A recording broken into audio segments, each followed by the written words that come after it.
This section explains the first structural primitive of the book, whether the dividing of matter has a flaw.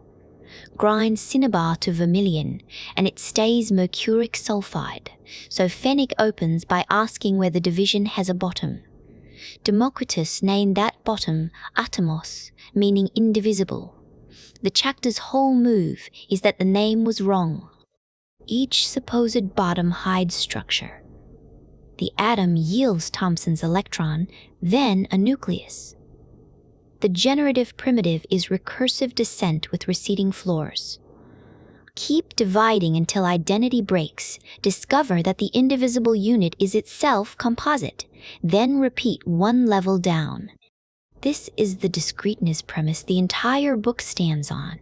Structure, periodicity, and bonding all presuppose that matter comes in countable pieces with interiors. The wonder is that the word indivisible survives only by being repeatedly falsified.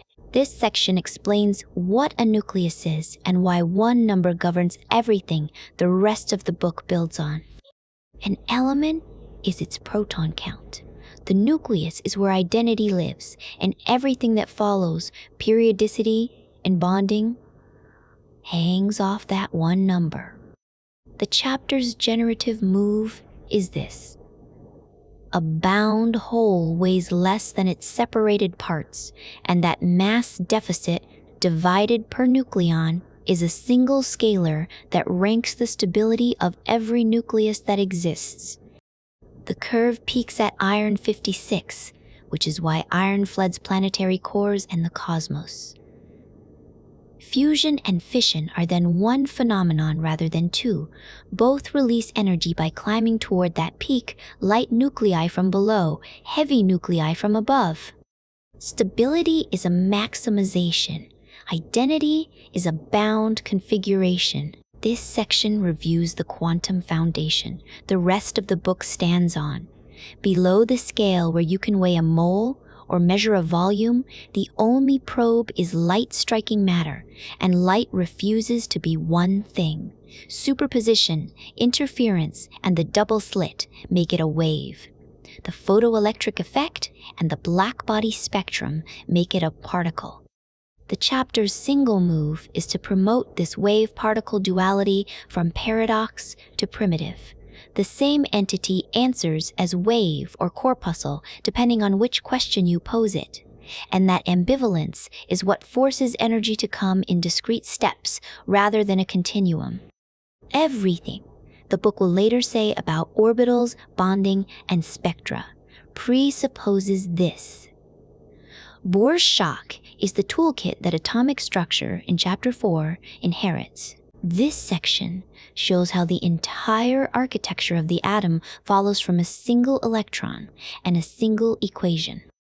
One electron, one equation, and the whole architecture of the atom falls out. That is the chapter's wager. The hydrogen Schrödinger equation into n-dependent radial equation into independent radial and angular problem. Potential and symmetry is permission to separate. The wave function psi of r, theta, and phi factors into a radial part, r of r, times an angular part, y of theta and phi.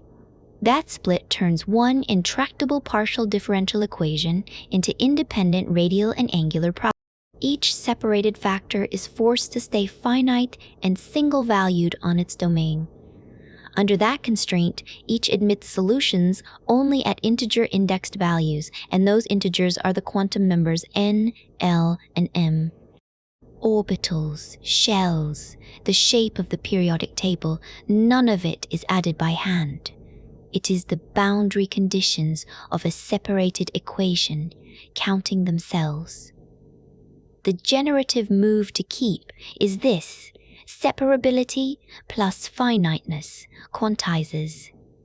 It recurs wherever a symmetric operator meets a bounded domain. This section explains what the entire periodic table reduces to. The whole descriptive sprawl of the table collapses to three knobs: the principal quantum number n, the effective nuclear charge, Z star, and electron configuration. Relativity is a fourth knob for the heavy tail of the table. Every trend the chapter unrolls afterward, radius, ionization, affinity, electronegativity, is a projection of these three. The table is not a list to memorize. It is a two-axis field generated by how n and z star vary as you fill orbitals by the Aufbau principle. Mendeleev's genius, the chapter's anchor, was already this. He left gaps because the pattern predicts unseen elements. The table compresses more than it records. Hold the three parameters and you can regenerate each trend's direction yourself. Exceptions included. That is what this chapter is for. This section introduces chemical bonding at its root.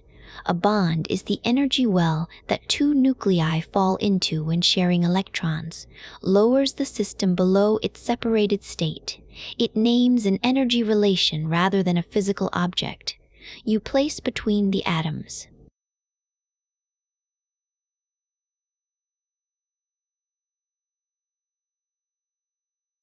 He names an energy relation rather than a most convenient fiction. The whole chapter runs on a single move. Atoms bond to reach a noble gas, stable, lower energy configuration.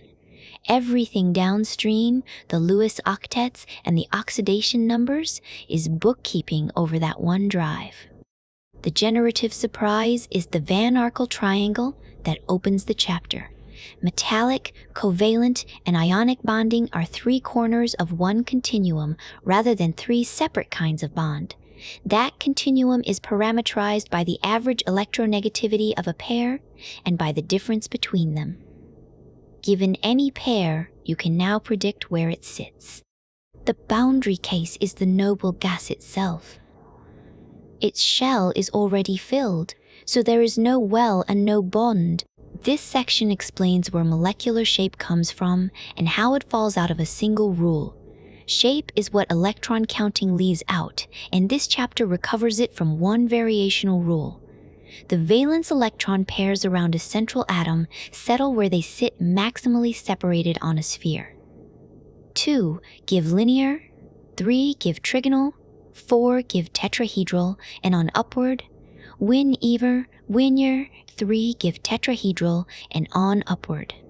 One optimization generates every geometry.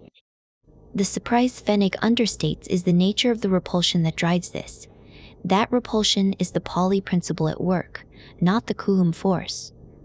Same spin electrons occupy disjoint tetrahedra because the total wave function must be anti-symmetric, not because like charges shove apart.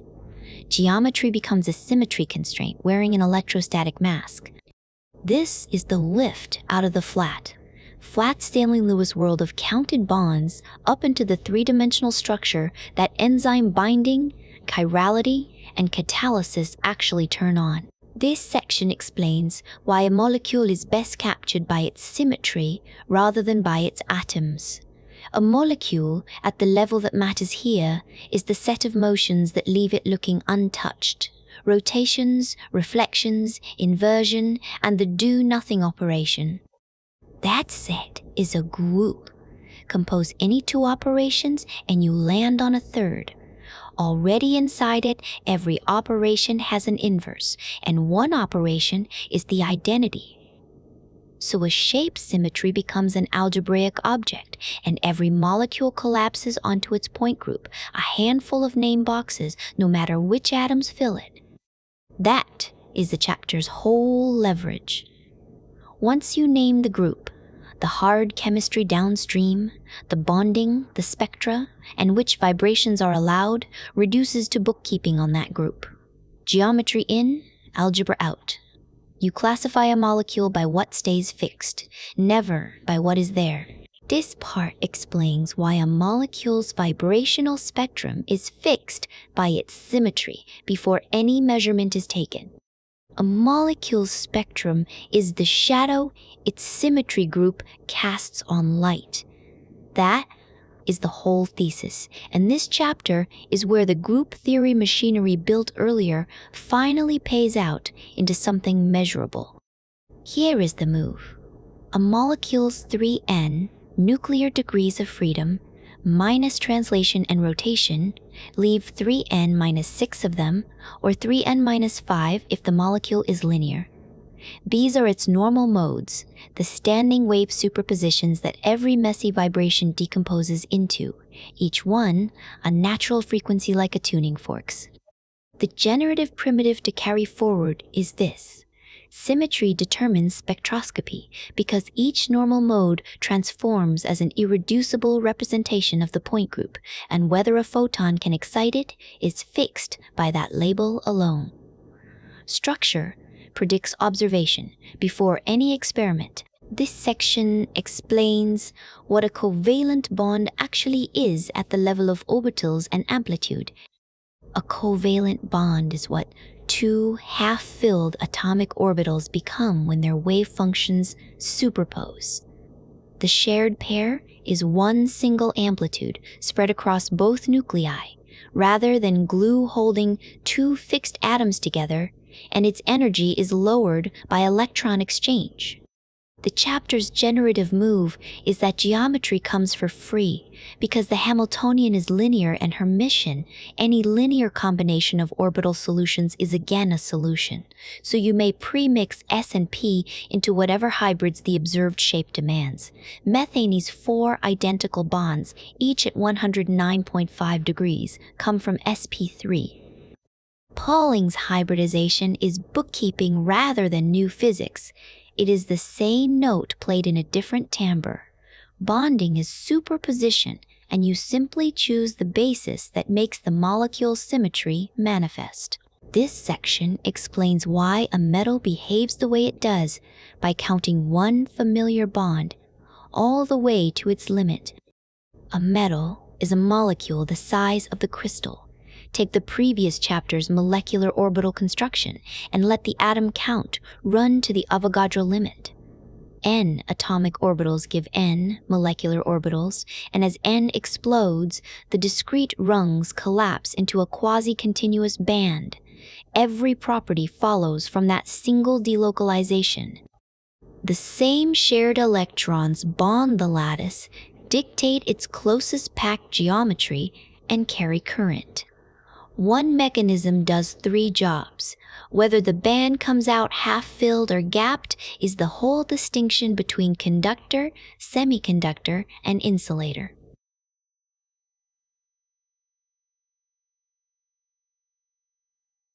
The construction never varies.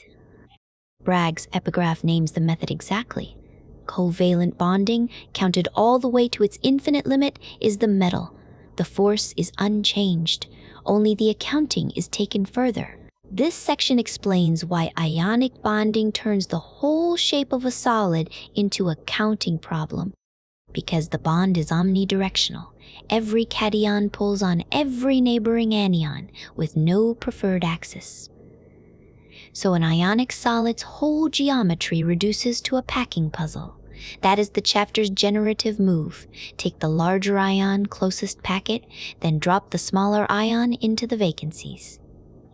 A face-centered cube offers 4 octahedral holes and 8 tetrahedral holes per 4 lattice sites, so stoichiometry is just hole. Since it's arithmetic, fill every octahedral hole and you get 1:1 sodium chloride. Fill every tetrahedral hole and you get 2:1 calcium fluoride. Fill half the tetrahedral holes and you get 1:1 zinc sulfide. One counting rule regenerates every named lattice. Predict the next one by asking which holes fill. This section explains why the 4 bond types are not separate kinds of solid, but corners of a single continuous field. Bond types are corners, not kinds. Metallic, covalent, ionic, molecular. The 4 labels a solid gets sorted into are the vertices of one triangle, the Van Arkel-Ketelaar triangle, and every real crystal lives in its interior, a blend fixed by 2 coordinates. Average electronegativity places it left to right. The electronegativity places it left to right. Graphite is both covalent and molecular. Across calcium chloride, then cadmium chloride, then mercury chloride, the character slides from ionic toward covalent as delta key shrinks. The chapter's move is to dissolve a discrete taxonomy into a continuous field, what Coulson called the pattern of the charge cloud, and to make that field readable geometrically in the ratio of the in-layer to the between-layer bond distances. 3 separate bonding models from the earlier chapters turn out to be one. This part explains why every reaction in the chapter reads as one interaction between frontier orbitals. Fukui's move and the whole chapter's thesis stop cataloging reactions, periodic group by periodic group, and read everyone as a single interaction between frontier orbitals, the HOMO of one species feeding into the LUMO of another. Core electrons stay inert. Only valence orbitals of similar energy and matching symmetry overlap, and that overlap lowers the energy and matching symmetry overlap, and that overlaps trinamic driving force. The compression is that thousands of inorganic equations collapse onto 5 topologies of frontier: orbital contact, Lewis acid and base, redox, radical, photochemistry, and d-radical. They differ only in which orbital meets which, the HOMO, the LUMO, or the singly occupied SOMO. Structure predicts reactivity along one axis. Locate the frontier orbitals, and the reaction type follows. This section explains how a single metal ion carries 2 separate valences at once, and how one experiment reads them apart. A metal ion holds 2 independent valences at the same time, and Werner's midnight dream was seeing them come apart. The primary valence is the oxidation number, the positive charge balanced electrostatically through the outer sphere. The secondary valence is the coordination number, how many ligands bond directly in the inner sphere by dative bonds where the ligand donates both of the electrons. A coordination compound is exactly the case where the second count exceeds the first, a Lewis acid-base adduct. Wearing brackets. The generative move is the discriminating experiment. Which chlorides precipitate as silver chloride reads both counts off a single titration, with the inner sphere ligands staying bound while the outer sphere ones drop free. A geometry counted from a precipitate, the bracket in the formula is that boundary. This section explains how the structure of a coordination compound predicts its spectra through a single symmetry argument. A free metal ion wears its 5d orbitals as one spherically symmetric shell. Unsold's theorem guarantees that the filled set is indifferent to direction. Surround that ion with ligands in a definite geometry, and you break the symmetry. The point group of the ligand field is the only thing that matters, and it splits the degenerate D set into symmetry labeled levels, T2G and EG under octahedral geometry labeled levels, T2G and EG2 under tetrahedral geometry, gapped by an energy called delta. That single splitting is the whole chapter.